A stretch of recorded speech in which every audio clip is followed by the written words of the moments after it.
You ever notice how sometimes the numbers you see on a car sticker just don't seem to match up with what actually happens out on the road? Like you'll see a shiny new electric car at the dealership, and it'll say something like 400 miles of range in big bold letters.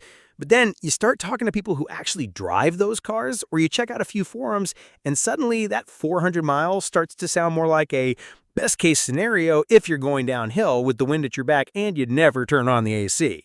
It's kind of wild, right? I mean, we all want to believe the hype, but deep down, we know that real life just doesn't work like a laboratory test. So something caught my attention recently, and I think it's one of those things that's just so perfectly now. It's this massive real-world electric vehicle range test, like the biggest one ever done. They took 27 different electric cars, all shapes and sizes, from the ones you see zipping around the city to the big beefy SUVs, and they just drove them. Not in a lab, not on a closed track, but out in the real world with real weather, real traffic, real everything. And here's the kicker. They kept driving each car until it literally died. Like until the battery was so empty, the car just rolled to a stop. No cheating, no, let's just estimate from here. They wanted to see what these cars could actually do, not just what the marketing folks said they can do. And listen, before we really get into it, if you're into this kind of deep dive real world car stuff, or you just like hearing about the difference between what's promised and what's real, go ahead and hit that subscribe button. I'm always digging into this kind of thing, and I'd love to have you along for the ride. All right, let's get back to it. So picture this. A whole fleet of electric cars lined up and ready to go, each one fully charged, shiny and optimistic. You've got Teslas, Polestars, Kias, Porsches, even some of those newer brands you might not have heard of yet. And the plan is simple. Drive them all until they're completely out of juice and see how far they actually make it. No shortcuts, no babying the throttle, just honest to goodness driving. Now, here's why it gets interesting. Because, we've all seen those official range numbers. The EPA in the US or the WLTP in Europe, they give you this nice clean number. But those tests are done in pretty controlled conditions. Think perfect temperature, no crazy hills, no traffic jams, and definitely no blasting the heater in the middle of a snowstorm. Real life, though? Real life is messy. Sometimes it's freezing, sometimes it's blazing hot, sometimes you're stuck in traffic, and sometimes you just want to crank the tunes and enjoy the ride. All that stuff adds up, and it can really change how far your car will actually go. So in this big test, they wanted to see what happens when you throw all that real-world messiness into the mix. And let me tell you, the results are kind of eye-opening. For starters, a lot of these cars didn't even come close to their official range numbers. Like, some of them were off by over 100 miles. That's not just a little rounding error. That's the difference between making it to your weekend getaway or getting stranded on the side of the highway calling for a tow. Take the Tesla Model 3, for example. On paper, it's supposed to go something like 436 miles on a full charge. That's a huge number. You could drive from New York to Boston and back with miles to spare. But in this real-world test, it managed about 330 miles before it gave up the ghost. That's still a lot, don't get me wrong, but it's more than 100 miles short of the promise. And it wasn't just Tesla. A bunch of other cars had the same kind of gap between what was promised and what actually happened. Now, you might be thinking, okay, but maybe they were driving like maniacs, or it was super cold, or something else was going on. And you'd be right, those things do matter. In fact, one of the biggest lessons from this test is just how much stuff like weather and driving style can change your range. When it's cold out, your battery just doesn't work as well. It's like trying to run a marathon in the snow. You're going to get tired a lot faster.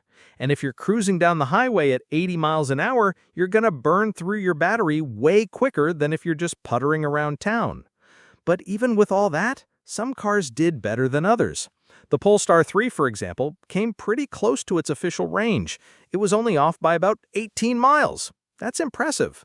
It's like when you order a burger and fries and you actually get what's in the picture. Doesn't happen often, but when it does, it feels good. The Porsche Taycan and the Kia EV3 also put up solid numbers, though still a bit short of the official claims. And then there were a few surprises. Like, there was this one car, the Voyage Dream, that has this massive battery, bigger than almost anything else out there. You'd think, hey, big battery, big range, right? But no, it only managed 214 miles before it tapped out. Turns out, just having a huge battery isn't enough. If your car isn't efficient, or if it's carrying a lot of extra weight, you're not going to get the mileage you expect. It's kind of like carrying a giant water bottle on a hike, but if you're sweating buckets and climbing hills, you're still going to run out of water faster than you think. And let's talk about the Peugeot E3000 for a second. On paper, it's supposed to go 317 miles. In the real world, it only made it 216 miles. That's a 100-mile difference. Imagine planning a road trip based on that number, and then realizing you have to stop way sooner than you thought. That's the kind of thing that can really mess up your plans. But here's the thing. Not every car underperformed. In fact, a few actually did better than their official numbers. That's rare, but it happens. Some of the BMWs and Mercedes models have been known to beat their EPA or WLTP ratings in real-world tests. It's like finding out your phone battery actually lasts longer than the manufacturer says. It's a nice surprise, and it makes you trust the brand a little more. Now, let's zoom out for a second. Why does all this matter? Well, for one thing, electric cars are becoming a bigger and bigger part of our lives. Whether you're thinking about buying one or you're just curious about how they stack up, it's important to know what you're really getting. Nobody wants to be stuck on the side of the road because the numbers didn't add up. And honestly, I think there's something refreshing about seeing these cars put to the test in the real world. It's like, okay, show me what you really got. And it's not just about the numbers either. These tests tell us a lot about how different companies approach the whole electric car thing. Some brands are really focused on efficiency, squeezing every last mile out of the battery. Others are more about performance, or luxury, or just looking cool. And you can see that in the results. The cars that did best in this test weren't always the flashiest or the most expensive. Sometimes it's the ones that fly under the radar that really shine. For example, the Kia EV3 isn't the car that's going to turn the most heads, but it managed to go 310 miles in this test. That's right up there with some of the big names. And the Porsche Taycan, which is all about speed and style, also did really well. It's kind of like seeing the quiet kid in class ace the big exam. You didn't see it coming, but you gotta respect it. And then there's the Chevy Silverado EV work truck. Now, this one's kind of a beast.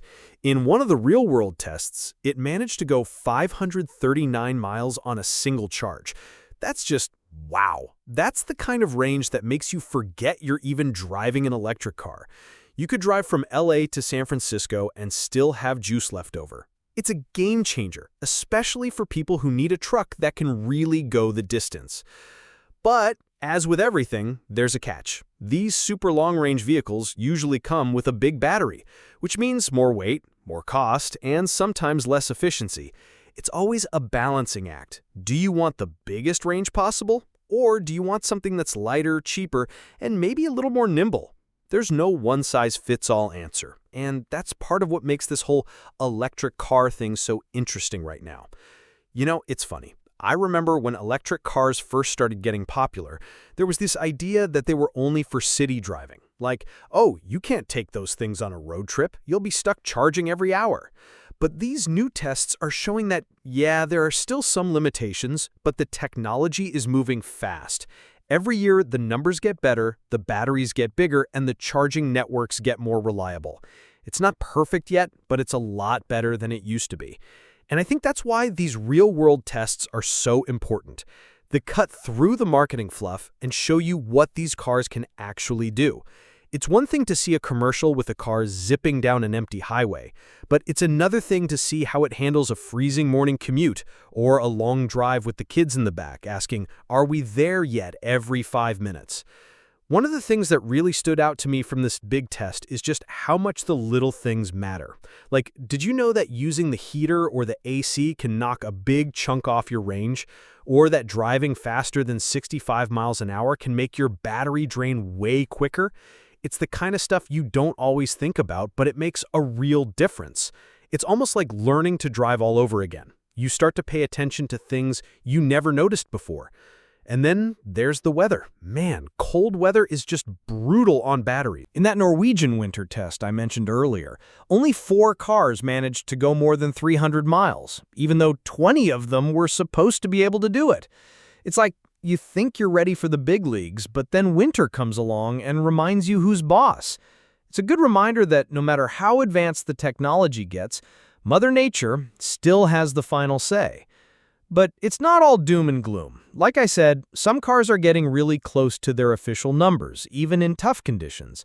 The Polestar 3, for example, only missed its target by 18 miles. That's the kind of consistency that builds trust. And as more companies figure out how to make their cars more efficient, I think we'll see those gaps get smaller and smaller. Talking about all this makes me think about how we measure success. For a long time, it was all about horsepower, or 0 to 60 times, or how many cup holders you could fit in the back seat. But now, with electric cars, range is the new king. It's the number everyone wants to brag about. But as these tests show, it's not just about the biggest number. It's about how that number holds up when the rubber meets the road. And honestly, I think that's kind of exciting. We're in this weird in-between moment where the technology is still evolving and nobody really knows what the future will look like. Maybe in a few years, we'll all be driving cars that can go 600 miles on a single charge, and we'll laugh about the days when we had to worry about range anxiety.